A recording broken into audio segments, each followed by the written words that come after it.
Ang malaking tanong ngayon ng mga Barangay Ginebra fans, kailan nga ba talaga babalik ng Pinas si Justin Brownlee? Bali-balita na kasi na huling laro na ni Riley Grigsby sa Ginebra ngayong conference. Dahil inaasahan na babalik na si Brownlee para sa mga susunod na laro ng Barangay Ginebra. Pero bago ang lahat, meron lang muna tayong gustong linawin na as of now, wala pa sa Pinas si Justin Brownlee. Kaya kung may nakita kayong kumakalat na balita dyan na nasa Pilipinas na raw si JB, hindi yon totoo. Wala pa yang confirmation. Sa katunayan, nasa US pa rin si JB. Ang malaking tanong ngayon, kung wala pa siya sa Pinas, kailan ang kanyang dating? As of now, wala pa ring official announcement patungkol sa eksaktong petsa ng kanyang pagdating.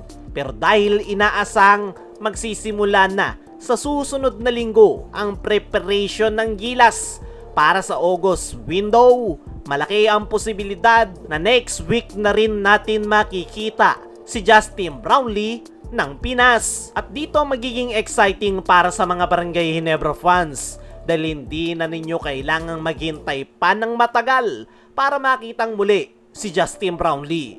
Pero bago siya bumalik sa Ginebra, makikita muna natin si JB sa Gilas, Pilipinas dahil siya pa nga rin ang ating naturalized player ngayong August window at sa paparating na Asian Games dahil mismong si Coach Tim Cone ang nagkumpirma na hindi makakapaglaro si Benny Boatwright dahil hindi umabot yung papeles nito. Kaya naman bago bumalik si Brownlee ng Ginebra, makikita muna natin siyang suot-suot ang Gilas Pilipinas jersey. Pero pagtapos ng kanyang national team duties, saka naman siya inaasahang magbabalik para sa Barangay Ginebra. Kaya naman kung excited na kayo na muling makita ang GOAT import na si Justin Brownlee, konting antay na lang ang kailangan nyo mga tiyong. At para sa akin, napakagandang balita niyan para sa Barangay Ginebra. Dahil alam naman natin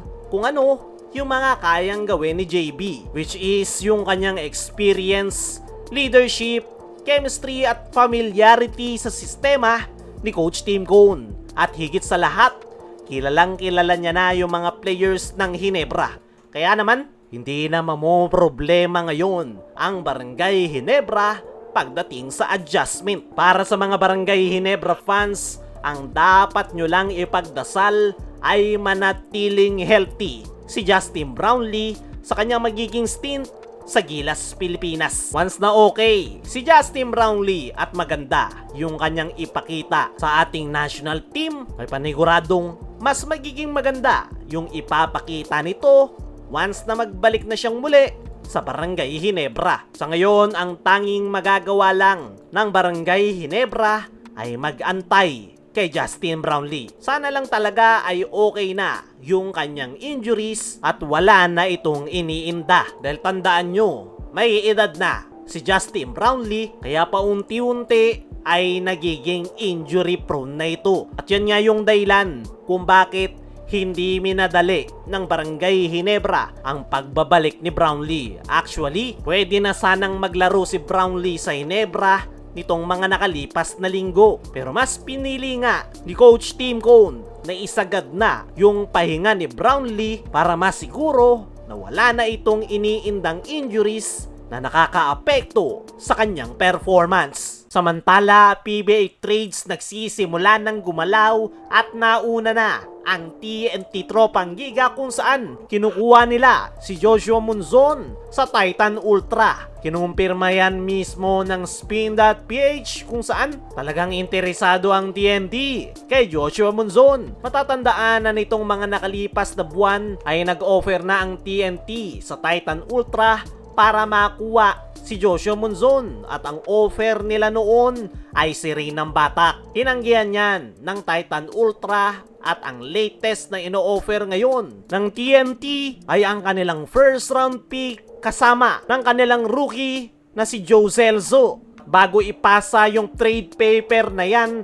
ay nirequest ng Titan Ultra na idagdag si Henry Galinato. At sa ngayon, waiting na lang sila sa approval ni Kume Marshall. Para sa akin mga chong, luging-lugi dito ang Titan Ultra dahil napakataas ng trade value ni Joshua Monzon. Pero tingnan na lang natin kung a-approvean yan ng PBA. Kaya mga chong, ano ang masasabi nyo na kinukuha na ng TNT si Joshua Monzon? Ano rin yung masasabi nyo sa expected date na pagbabalik ni Brownlee ng Pinas?